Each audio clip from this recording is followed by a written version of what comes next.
Enkosi ngokuhlala nathi nisibukele apha iSABC Lihaye.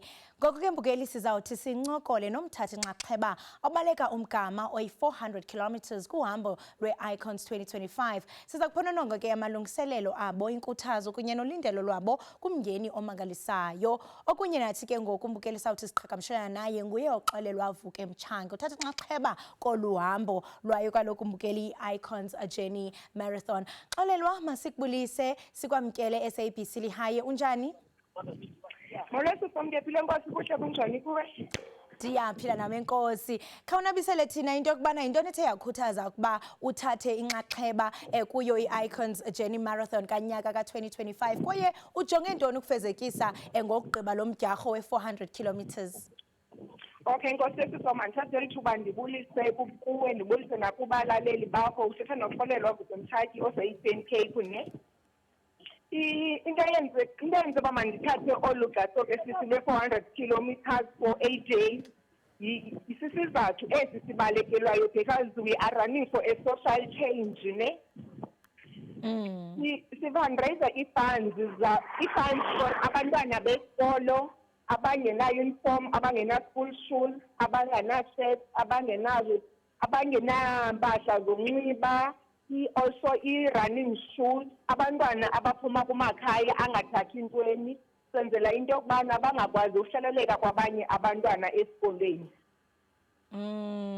Mhle kakhulu umsebenzi eniwenzayo kuba ngenene nangenyaniso yonke lento iza nakubeni kuyo lenyanga kuphawulwa iMandela Month, nalapho abantu bekhuthwaza into yokubana umuntu lonto anayo makanikezele ngayo. Ngoku ndiyaqonda xelela into yokubana ukulungiselela umdyarho okumila kunje ayondlwane yanetha, funeka uqinisekise into yokubana ngokomzimba nasengqondweni zonke izinto zakho zime kakuhle. Nceda wabelana nathi nababukela ekhaya into yokubana ngawapha amalungiselelo othe wawenza ngokwengqondo nasemzimbeni ukulungiselela lo mdyarho.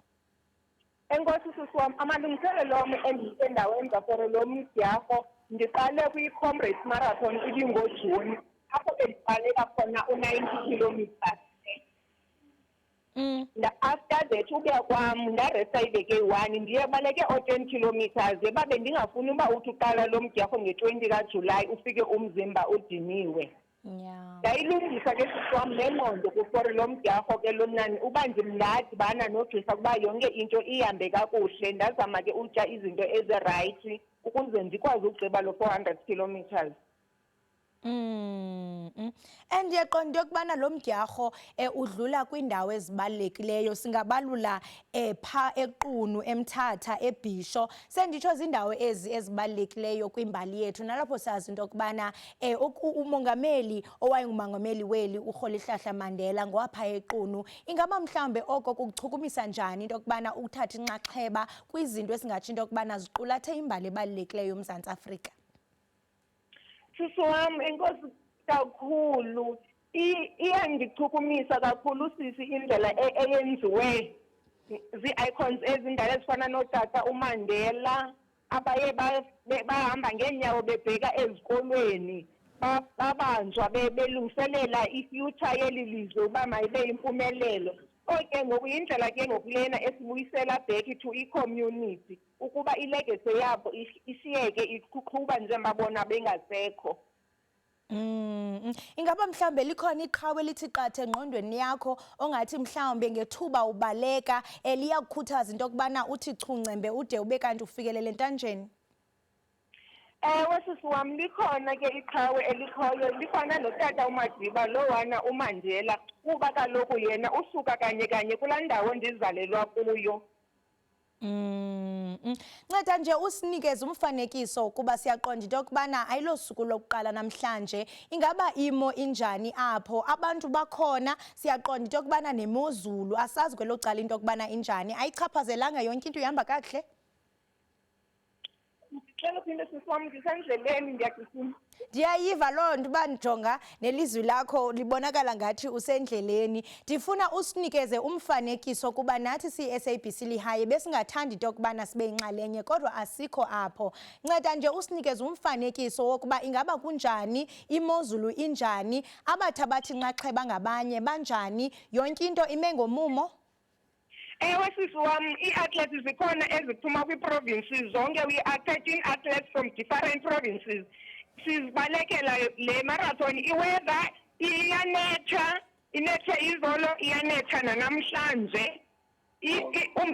Into endinoyigqithisa ke sisi wami kukucela nje i-donations kubantu abaphulaphuleyo. Ezabe nditshilo uba we are fundraising ii-funds for unceda abantwana bezikolo, into efana nee-school uniforms, ii-shirt, ijezi, ii-school shoes, ii-running shoes, nempahla ezindala, yonke into, nokheshi if uyakwazi ukwenza ngaye. We are taking anything sisi wami enonceda abantwana.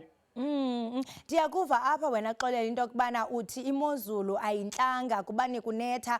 Ngoku ndiyazibuza into yokubana mhlambe xa kuye kwathi chapha imvula ingaba ninayo indawo yokufihla intloko, kwaye ngoku ndiyafuna into yokubana ukrobisele umbukeli into yokubana kumnxaniphi senidlule kweziphi indawo. Sisi wami sesikwile eBhofolo, sasuka e-Alice, sasuka namhlanje sisuka eWaterdown Dam, which is a Whitley C, e-Eastern Cape. Sisedolophini sigcithe idolophu yase-Whitley C ngoku. Siyebheka eKomani, sizolala eKomani, and then tomorrow siyavuka senza only 42 kilometers. Then on the last day we are doing 103 kilometers. Apho siyakhona sibheka eMthatha Museum. Oh, nibheka eMthatha Museum. Cela ungicacisele into yokubana kuyoba lusuku lwesingaphi apho nizawuqukumbela nibhekisa khona eMthatha Museum. Xa sibheka eMthatha Museum izabe lusuku lokugqibela uday 8, which will be doing 103 kilometers sisi wami. Ungathi mhlambe kuba uye wakhankanya umba we-donations usisho into yokubana uyabongoza kuluntu into yokubana libe ngugxala balibanzi bakhuphe loo nto isepokothweni. Ingaba mhlambe xa kuziwa kwi-donations nokunikeza inguqu kubantu, ingaba mhlambe seniphi ngoku, ingaba senifuphe entanjeni? No, sisi wami asikabikho sentanjeni asikabikho kwesentanjeni sisi wami kwi-donation. Sisemva kakhulu, siyalucela uncedo, siyaludinga uncedo kubantu, kubahlali, kwi-stakeholders, kwindawo zonke abaphulaphule bekuzo. Ingaba mhlambe zikhona inkcukacha umuntu angakwazi into yokubana aqhagamshelane nani xa ngaba mhlambe uyafuna into yokubana anikeze isandla, nikhona kumakhasi onxibelelwano? Ewe sisi wami, enkosi, bangaqhagamshelana nam, ndikhona. Inambari yam ngu-073 28 37 377. Sikhona phaa kumakhasi onxibelelwano, Icons Journey Marathon.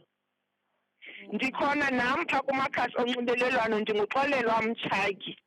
Ya, hayi siyathemba into yokubana abantu bazawuvuseleleka izazela kuba ngenene umntu ngumntu ngabantu. Phakathi kwezinto ozithethileyo kukuba eyona nto ingamandla ayingomdyarho kuphela lo, koko nifuna ukuzisa utshintsho elintwini. Uthini umyalezo wakho kuMzantsi Afrika bathi gqolo besenza njengokuba nani nisenza?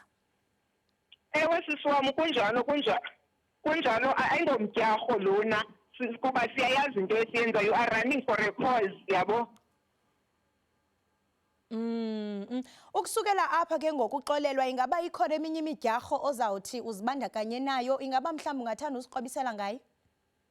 Ewe sisi wami, ikhona ezawuba khona ngoSeptember elapha e-Eastern Cape, which is i-Master 42 kilometers. After ikhona i-Grey Mouse 42 kilometers kwakuSeptember. Then ngo-October ndiya kwi-Sanlam Cape Town Marathon e-Cape Town. Hayi uzawulihamba lonke elilizwe Xolela. Mhlambe ngenye imini sakubona uthi tshe udlula apha e-Auckland Park e-SABC.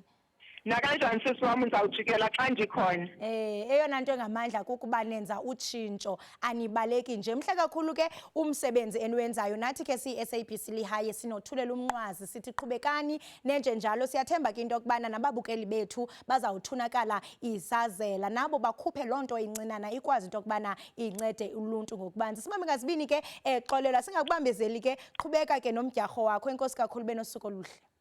Enkosi sisi wami, bangalibali uzozidropha apho kuni ke sisi wami izinto abanazo abantu.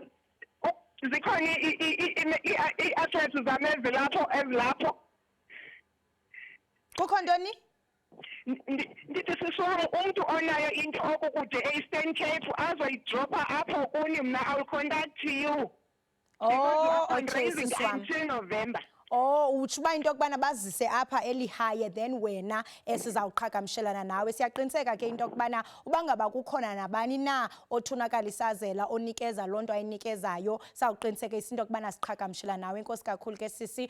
Lo ke mbukeli ebesithetha naye nguye kaloku mbukeli uXolelwa. Xolelwa ke mbukeli uthatha inxaxheba kuyo kaloku mbukeli umdyarho obalelwa kwi-400 kilometers opha kwiphondo laseMpuma Koloni.